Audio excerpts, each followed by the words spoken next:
Bueno, y saludamos ya a la doctora Natalia Yepes. Ella es otorrinolaringóloga, como es difícil decir esa palabra de derecho, y además es cirujana de cabeza y cuello, y le agradecemos muchísimo su presencia porque es una condición con la que se nace, o en algunos casos voy a ver si se desarrolla, ya nos contará la doctora, pero que puede ser también pues como vista a tiempo, y vista a tiempo, obviamente, como todos los otros casos, tiene mejores expectativas para el paciente. Bienvenida, doctora, gracias por acompañarnos. Muchísimas gracias por la invitación. Sí, me parece muy importante hacer énfasis en este tema, ya que el tema de la hipoacusia, sordera o pérdidas auditivas es como una disminución en la capacidad auditiva del paciente.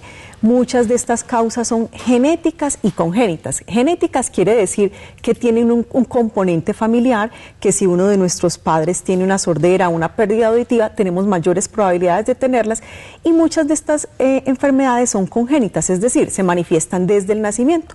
Pero con los bebés a veces es difícil darnos cuenta si escuchan bien o no, a veces las mamás tienen la duda, pero hay exámenes muy importantes, diferentes nombres como potenciales evocados auditivos, otoemisiones, que se pueden hacer desde el nacimiento, desde muy temprana edad, y diagnosticar estos problemas. No tienen que hacer ceñitas para uno ver, se les pone un aparatico y el aparatico emite unos sonidos que te muestran. Sí, de hecho estos exámenes son exámenes que llamamos objetivos, es decir, no se requiere la colaboración del paciente, porque ya estos exámenes de ceñitas y todo esto se los hacemos a niños en general a partir de los 4 años. A los adultos están en una cabina y ellos hacen señas cuando escuchan, digamos, el pitico, para uno determinar a qué intensidad escucha.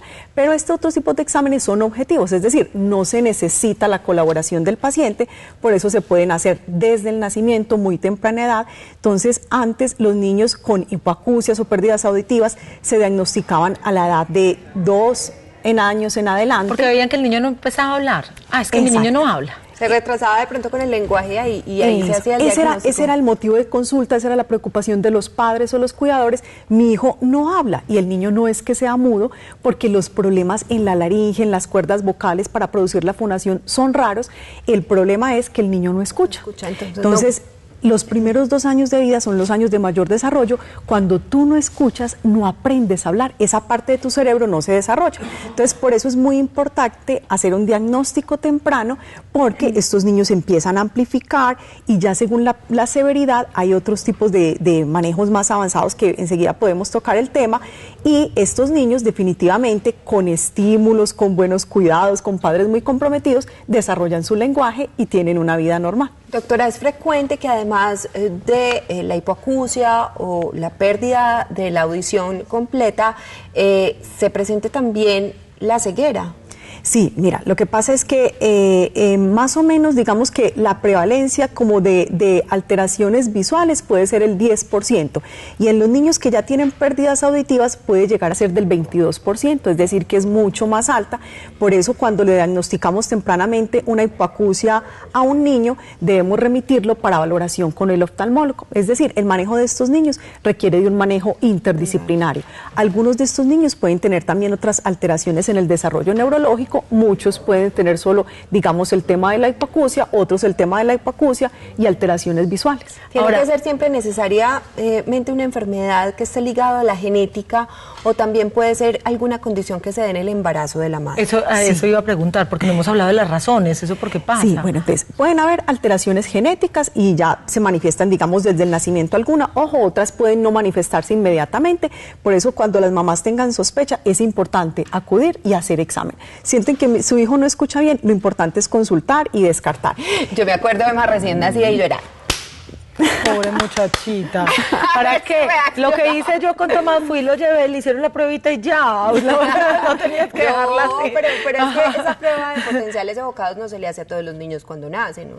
Bueno, a ver, en países desarrollados debería ser así. Acá en Colombia a muchos niños se les está mandando, pero ¿en qué pacientes sí no se deja pasar? Digamos, pacientes de alto riesgo, cuando tienes antecedentes familiares, padres, hermanos que ya han tenido hipoacusia, ¿cierto? Cuando es un niño que de bajo peso al nacer, sobre todo por debajo de 3 libras, 1500 gramos, cuando es un niño que se puso muy amarillito en el periodo neonatal, ictericia pues, y que llegó hasta la transfusión, cuando estuvo con una intubación por más de 5 días, cuando estuvo con ventilación mecánica por más de 5 días, como ciertos pacientes, digamos, de más alto riesgo. Que en ese caso sí lo cubre, pero venga, volvamos a las enfermedades. Sí. Ya sabíamos de los antecedentes genéticos, pero ¿hay algún tipo de enfermedad en la madre o toma de antibióticos que pueda hacer que se presenten estas dificultades con los niños? Sí, en embarazo definitivamente hay que tener mucho cuidado con los medicamentos que se toman, tomar solo lo necesario, porque hay medicamentos que pueden alterar, pues digamos, porque el oído se desarrolla muy tempranamente, desde las primeras semanitas de vida. Ya en la 8ª semana de gestación, ya se está desarrollando parte del oído externo. Entonces hay que ser muy, muy cuidadosos con los medicamentos que se toman durante el embarazo. Otra de las cosas importantes y en las que en los últimos años se ha trabajado mucho es una infección por un virus que se llama citomegalovirus, porque es una de las causas frecuentes de alteraciones auditivas cuando la mamá tiene el citomegalovirus en embarazo. Y de hecho ya en los controles siempre te están pidiendo como la inmunoglobulina M, es decir, para detectar si eres portadora o no de ese citomegalovirus. ¿Alguna otra enfermedad, por ejemplo la varicela? La varicela, sí. Hay un grupo de enfermedades conocidas como TORCH, como la toxoplasmosis, el citomegalovirus, la rubeola congénita, que son enfermedades en general que se caracterizan por brotes y otras cosas que en cualquier otra etapa puede no ocurrirte nada, pero durante el embarazo ya son más delicadas. Si uno está en embarazo, entonces si hay una persona y no ha sufrido ninguna de esta enfermedad, lejito. A leguas. Bueno, resulta que nace el bebé, se le hacen los exámenes, es un niño que tiene dificultades auditivas. ¿Cuáles son los pasos a seguir y cuáles son las expectativas que tienen muchos de estos niños? Bueno, entonces, las pérdidas auditivas las clasificamos leves, moderadas a severas, o ya pérdidas profundas, es cuando decimos ya que el niño es sordo, ¿cierto? La pérdida también puede ser uni o bilateral. Hablemos de los casos más severos, los niños en los que tienen una pérdida bilateral y están, digamos, cofóticos, es decir, sordos. Entonces, en estos niños lo importante es hacer una estimulación auditiva temprana porque el niño no escucha, entonces lo que dijimos, no va a desarrollar su lenguaje. Entonces, ¿cómo los estimulo si no escuchan? No, hay que hacerles amplificación auditiva, hay que colocarles audífonos desde muy temprana edad.